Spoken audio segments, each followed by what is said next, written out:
he went into a mode where he would work at Atari, the company that brought video arcade games into existence. And these games were not software back then, they were hardware games. You had to connect wires on chips that went 1 and 0 to get little pulses at the right time to show up on TV sets as games. Very difficult, very large number of chips to build a game. I saw my first video game of Pong in a bowling alley, and I looked at it and said, I have to have one of those. It's so valuable. Well, what popped in my head is the only way I can get things is, we're Hewlett-Packard. We've got a lot of chips in our storeroom, and a policy you can use chips out of the storeroom for things of your own design if your supervisor approves. So if I design something, I have the parts. And I know how televisions work from all my high school electronics, so why don't I build a game, a set of chips that put signals into my TV that show up as balls and paddles. And I designed it. 28 chips that came out to a Pong game, had a couple chips so that when you missed the ball, it would say a 4-letter word. Like dang or heck. I had 4 letters. And it was always nice to have something a little bit fun, something a little bit special beyond just designing a product. Something to make yours special, to feel really good and fun about. And to show to the engineers, and when I flipped on the switch that would say the words, I just enjoyed doing that. It was a little bit of a smile, you know. And that electronics has an awful lot of places you can play jokes on people and pranks. People, especially people that don't know about electronics. Well, I had this Pong game going and went down to Atari with Steve, and they tried to hire me. I said, no. Hewlett-Packard is the best company in the world for engineers. It's started by engineers. They believe in engineers. Stay in there for life. I believe in engineers. Engineers are my people. And then Steve came to me one day and he said, Nolan Bushnell at Atari wants a game design. He's tired of all their designers using so many chips, and he knows that you can design products with very few chips. And he's tired that their games are getting up to 200 chips. And here's the game. It's a one-player Pong. How many chips do you think it would take? And I said, well, I think I could do it in about 45. And he says, great, you know, so will you design it? I said, I get to design a real arcade game, a real product that kids go into arcades and they play in bowling alleys. I get to be the designer? How proud could you be in your life and your abilities? Then Steve said, well, you got to do it in 4 days. This is like something that takes 6 months to do a game. The normal engineering method. 4 days, I don't think it's possible at all. I had a lot of experience. I'll try.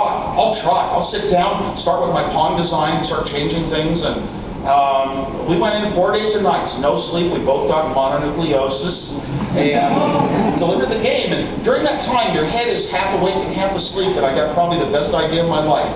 Saw a little ball on a screen. It was a black and white TV, but as the ball went across the screen, they had Mylar overlays of red, yellow, and green, and the ball seemed to be changing colors, and it looked like a rainbow. It was the most beautiful thing I've ever seen. You know, the first time you ever see a TV set playing a game is a shock. The first time you see it in color, it's a shock. Nobody would have, it took so many parts to ever put out color in those days. Nobody would have expected it. And then I sat there and I started thinking about color and came up with a little idea where a $1 chip, just hooked up the right way, would put out signals that went up and down, just like color television signals.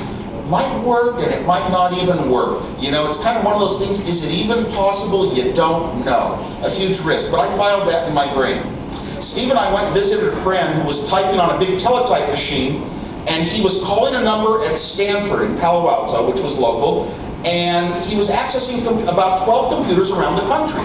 Berkeley, Stanford, MIT, UCLA, colleges like that were hooked up in a network called the ARPANET. This was the forerunner of today's internet. And he's typing away. I'm playing chess on a computer at Boston, Steve. And I was just so amazed. I stared at that machine, I stared at what he was doing, and I said, I have to have that. It's one of those things, reaching out to the long distance, like ham radio or these little blue boxes that can make free phone calls that Steve and I had played with. So I had to have one of those. Well, the only way to have one, build my own. I got a TV set. Why don't I redesign, instead of designing a TV set to show paddles and balls, why don't I show letters of the alphabet, words? And then I bought a keyboard for $60, and I could type on my keyboard when I was done and send the data over a modem. Modems in those days were 100 baud, 10 letters a second. That's slow. That's how slow they were.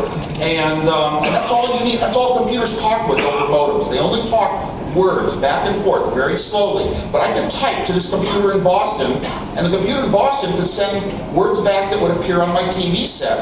And it worked, and I called it a home terminal. And Steve Jobs came by, and he said, wow, you know, that is so cool, but there's this company in Mountain View, Call Computer. They rent terminals to come to people. They rent terminals to businesses, and they rent them for thousands of dollars these things cost, and it's hundreds of dollars a month. Why don't we take this little cheap design of yours and sell it to them? And we did. We went into business selling them that terminal. Then another friend came by and told me about a club that was starting up, the Homebrew Computer Club. It was to come to be called. And we would meet every 2 weeks. It was the most important day of my life, talking about how computers were going to revolutionize the world and make the small little programmer more important than the bigwigs that ran the companies today. And we were going to use all of our minds. And it was going to be a social revolution. People could communicate and gather and organize like they never had before in history.